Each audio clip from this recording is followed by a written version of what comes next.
తెలంగాణలో ఎత్తైన ప్రాంతం నెత్తి మీద కుండ పెట్టుకొని ఒక బొక్క పెడితే ఎట్లయితే మనిషి ఎంత తడుస్తాడో తెలంగాణ మొత్తానికి ఎత్తైన ప్రాంతం లక్ష్మీదేవి పల్లి అక్కడ రిజర్వాయర్ కడితే రంగారెడ్డి మహబూబ్నగర్ జిల్లాలో నీళ్లు వస్తాయని నేను కాదు చెప్పింది, చంద్రశేఖర్ రావే చెప్పిండు. మరి ఎందుకు కట్టలేదే, ఎందుకు భూసేకరణ చేయలేదు? అందుకే ఈ వేదిక మీద నుంచి మా రామ్మోహన్ రెడ్డి గారు అడిగినట్టుగా లక్ష్మీదేవి పల్లి భూసేకరణ తొందరలోనే సేకరిస్తాం. ఆ ప్రాజెక్టును కట్టడానికి అవసరమైన ప్రణాళికలను సిద్ధం చేస్తున్నాం. అదే కాదు, ఈనాడు ప్రాణహిత చేవెళ్ళ చంద్రశేఖరరావు నిర్లక్ష్యానికి రంగారెడ్డి జిల్లా బలైంది. అందుకే ఈనాడు తుమ్మిడిహెట్టి దగ్గర మొదలు పెట్టాల్సిన ప్రాజెక్టును చిన్న కాళేశ్వరం మేడిగడ్డ దగ్గరికి తరలించండి. మంతని పెద్దలు శ్రీధర్ బాబు గారు ఇక్కడనే ఉన్నారు. మేడిగడ్డ సుందిల్లా అందారం ఆడ లిఫ్టులు బ్యారేజీలు కట్టిండు. కానీ మంతని నియోజకవర్గానికి గుంట భూమి కూడా నీళ్ళు ఇవ్వలే. 1,00,000 కోట్ల రూపాయలు ఖర్చు పెట్టి కాళేశ్వరం కట్టిండు. కట్టిన కాళేశ్వరం 3 ఏళ్లలోనే కూలేశ్వరం అయింది. 1,00,000 కోట్ల రూపాయలు గోదావరిలో కలిసిపోయినాయి. కేసీఆర్కు ఆ కాళేశ్వరం దెబ్బకు ఎర్రవల్లిలో 1000 ఎకరాల ఫామ్ హౌస్ వచ్చింది. ఆయన కొడుకుకు జన్వాడలో ఫామ్ హౌస్ వచ్చింది. ఆయన బిడ్డకు శంకర్పల్లిలో ఫామ్ హౌస్ వచ్చింది. ఆయన అల్లుడు హరీష్ రావుకు మొయినాబాద్లో ఫామ్ హౌస్ వచ్చింది. సడ్డకుని కొడుకు సంతోషరావుకు ఇవాళ 1000 కోట్ల రూపాయల వ్యాపారాలు వచ్చినాయి. మాకు మాత్రం గోదావరి జలాలు రాలేదు. గోదావరి జలాలను అడ్డం పెట్టుకొని గోదావరి జలాల ముసుగులో 1,00,000 కోట్లు ఖర్చు పెట్టి కాళేశ్వరం కట్టి 1000 కోట్లు కొల్లగొట్టి మీరు ఫామ్ హౌజులు కట్టుకున్నారు, మీరు వ్యాపారాలు పెట్టుకున్నారు, మీరు టీవీలు పెట్టుకున్నారు, మీరు పేపర్లు పెట్టుకున్నారు మీ గురించి గొప్పలు రాసుకోవడానికి. కానీ మాకు మాత్రం చుక్క నీరు రాలే. అందుకే ఈనాడు వికారాబాద్ జిల్లా నుంచి నాయకత్వం వహిస్తున్న నేను తెలంగాణ రాష్ట్ర ముఖ్యమంత్రిగా తెలంగాణ శాసనసభకు సభాధ్యక్షుడుగున్న గడ్డం ప్రసాద్ కుమార్ గారు శాసనసభ నడుపుతున్నారు. మేమిద్దరం ఈరోజు మీకు మాట ఇస్తున్నాం. మా శ్రీధర్ బాబు గారి సాక్షిగా గోదావరి జలాలను తీసుకొచ్చి తాండూరు, పరిగి, వికారాబాద్, చేవెళ్ల ప్రాంతాన్ని సస్యశ్యామలం చేసే బాధ్యత మాది. ఈరోజు మీరు ఆశీర్వదించిండ్రు, మాకు అవకాశం వచ్చింది. ఆనాడు దళితుని ముఖ్యమంత్రిని చేస్తా అని దళితులను చంద్రశేఖరరావు దగా చేస్తే ఇవాళ ఒక దళిత బిడ్డ శాసనసభకే సభాధ్యక్షుడై అక్కడ పైన కూర్చుంటే చంద్రశేఖరరావు మాట్లాడాలంటే గా దళిత బిడ్డనే అడుక్కునే పరిస్థితి కాంగ్రెస్ పార్టీ తీసుకొచ్చింది. అందుకే ముఖం జల్లక ఈరోజు శాసనసభకు వస్తలేడు చంద్రశేఖరరావు.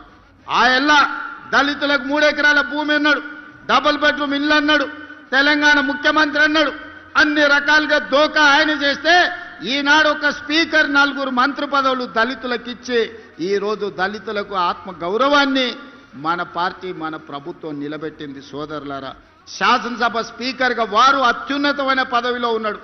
తెలంగాణ రాష్ట్ర ముఖ్యమంత్రిగా మొట్టమొదటి స్థానంలో నేనున్నా. వడ్డిచ్చేది మేమే, మీరు రాసుకోండి.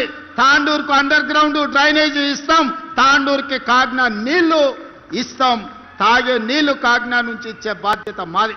పరిగి మున్సిపాలిటీ అభివృద్ధి చేయడంతో పాటు వికారాబాద్ మున్సిపాలిటీని అభివృద్ధి చేస్తాం. ఇవాళ ఇదే కాదు, మక్తల్, నారాయణపేట, కొడంగల్ ఎత్తిపోతల పథకం ఆనాడు ఉమ్మడి రాష్ట్రంలో మేము మంజూరు చేయించుకున్నాం. 10 సంవత్సరాలు హరీష్ రావు, కేసీఆర్ కుట్ర చేసి తొక్కి పట్టిండ్రు. ఈ మధ్యలోనే భూసేకరణతో పాటు పర్యావరణ అనుమతులు అన్నీ వచ్చినాయి. మక్తల్, నారాయణపేట, కొడంగల్ నియోజకవర్గాలలో కృష్ణా నది జలాలను తరలించి 1,50,000 ఎకరాలకు రాబోయే 3 ఏళ్లలో నీళ్లు అందించే బాధ్యత మన ప్రభుత్వం తీసుకుంటది. ఇవన్నీ పనులు పూర్తి చేయగలుగుతున్నాము అని అంటే ఇవాళ మన ప్రభుత్వం ఉంది, ప్రజాప్రభుత్వం ఉంది, ప్రజలు ఎంచుకున్న ప్రభుత్వం ఉంది. వికారాబాదు జిల్లా ప్రజల మనుషులు ఈరోజు అధికారంలో ఉన్నారు కాబట్టే ఈరోజు మన ప్రాంతానికి నీళ్లు, నిధులు మంజూరు అవుతున్నాయి. అంతేకాదు మిత్రులారా, అప్పా జంక్షన్ నుంచి మన్నెగూడ వరకు రోడ్డు చూసిరు. ఎన్ని ప్రాణాలు పోయినావో మీరే కళ్ళతో చూసిరు. ఎన్నోసార్లు చచ్చిపోతున్నప్పుడు మా రామ్మోహన్ రెడ్డి వాళ్ళని పలకరియడానికి మా యాదయ్య గారు అక్కడికి వెళ్ళారు. ఆ కుటుంబాలు ఎంతో ఆవేదన వ్యక్తం చేసినాయి. 10 ఏళ్ళు మంజూరైన, కేంద్ర ప్రభుత్వం మంజూరు చేసిన రోడ్డును పర్యావరణం పేరు మీద కొన్ని కేసులు పడితే వాళ్ళతో పాటు లిటిగేషన్లో ఆనాడు బీఆర్ఎస్ నాయకులు చేరిన ఒక్కరోజు కూడా అప్పా జంక్షన్ నుంచి మన్నగూడ రోడ్డు పూర్తి చేయాలనే ప్రయత్నం చేయలే.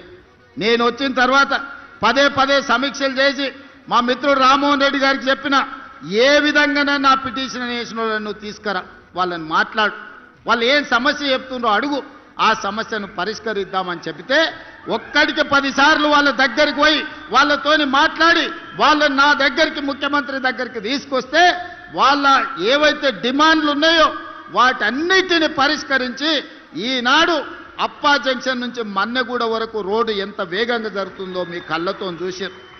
మొన్నటికి మొన్న రోడ్డు మీద టిప్పర్లో కంకర తీసుకుపోయి ఆర్టీసీ బస్సు మీద పడితే 40 మంది పైగా చచ్చిపోయారు. ఈ పాపం చంద్రశేఖరరావుది కాదా? ఈ పాపం సబితా ఇంద్రారెడ్డిది కాదా? ఒక్కనాడైనా రామ్మోహన్ రెడ్డి చేసిన ప్రయత్నం ఆ పిటిషన్ లేచిన వాళ్ళని పిలిచి కూర్చోబెట్టి మాట్లాడి ఉంటే మంత్రిగా ఇన్ని ప్రాణాలు మిగిలేవి కదా?